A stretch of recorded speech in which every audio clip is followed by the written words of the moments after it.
Oh, this is interesting. Oh, very interesting. NSA and Turkey cooperate on wagtail collection. And it says the wagtail PCM collection system is being sold in Turkey, and analysts will be able to task Syrian numbers. That sounds very, very promising. And it looks like it's pretty much all secret. It says the Technical Liaison Office, TLO, in Turkey has been approved for and is finalizing a new pulse code modulation collection system called Wagtail for its Turkish military partners. The system will be installed at a Turkish base where the Turks will collect a Syrian PCM that contains a number of channels of high interest to both the US and Turkey. The Wagtail system is currently being assembled and integrated at the European Technical Center in Germany, and once completed, will be staged at the Turkish headquarters facility for testing and extensive training of the operators. Support for the training is being provided by both our National Cryptologic School resources at Fort Meade and by NSA contractors. So what's in it for us, you might ask? During a survey of this PCM, these channels were found to contain faxes and calls from Syrian intelligence, the Ansar al-Islam terrorist organization, several Iraqi and Syrian Mujahideen numbers, and even the Sai al-Shab royal palace. Using the analytical tools that Wagtail promises, NSA analysts hope to link these known numbers to previously unknown sources of foreign intelligence, service, and terrorist-related intelligence. The collection system will be forwarded back to the Turkish HQ and to the TLO for the NSA analyst access, and the system can be tasked for numbers of interest from both locations. The implementation of this system serves as an excellent example of an all-hands effort that enhances and bodes well for the future of the United States' oldest third-party partnership. And that looks like the end of the file.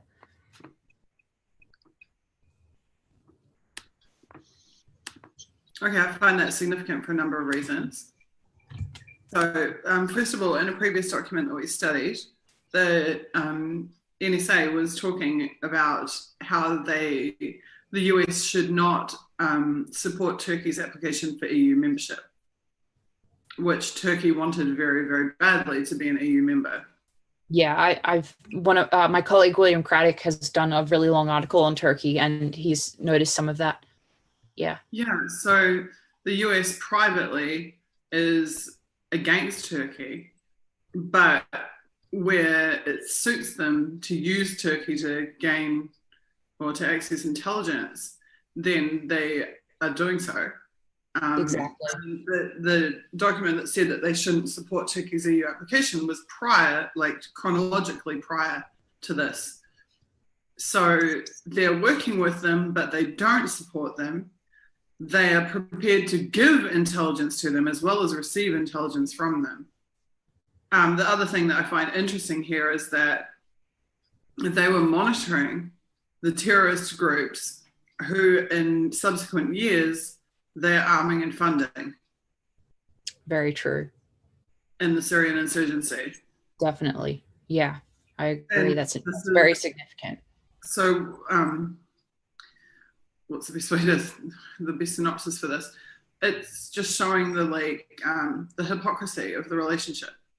Definitely. They'll secretly oppose them, but they'll work with them, and they'll monitor groups who eventually they will fund and arm. So it's basically that whole the issue of basically sort of like funding two sides and profiting as long as the bullets keep flying, you know? Bang on. Exactly.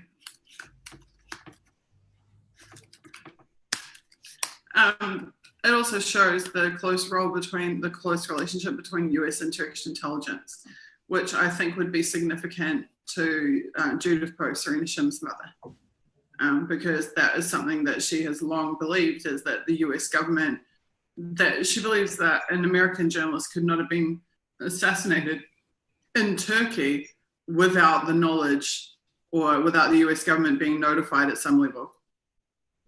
Interesting. Aware of it. Yeah, that's a really good point.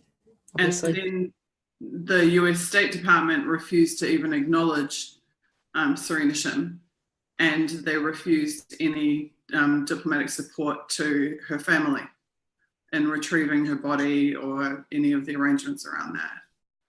Yeah, So, that story is absolutely horrifying. It's a really awful completely horrifying. story. Completely horrifying.